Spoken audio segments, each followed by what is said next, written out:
Hello and welcome. In today's video, we are going to go through the installation and setup process of Paddle Action Automation for workflows.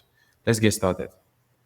Once in your account, scroll down on the sidebar and click on App Marketplace. Next, use the search bar to search for the application you'd like to install and click on it. When that's done, this interface comes up. On this interface, click Install and allow an install. Next, refresh your page. When the page is fully loaded, scroll down on the sidebar and click on the custom page of the application you just installed. On this interface, you have a series of tabs. The first tab is the documentation tab, which contains information about the application. Up next is the tutorials tab, which contains videos and smart cues that will help you get the necessary credentials when trying to set up the application. Next is the setup tab, and this is where we set up our application. Start by clicking on Start Setup. Next, head to your Paddle account online and click on Developer Tools. Next on Authentication.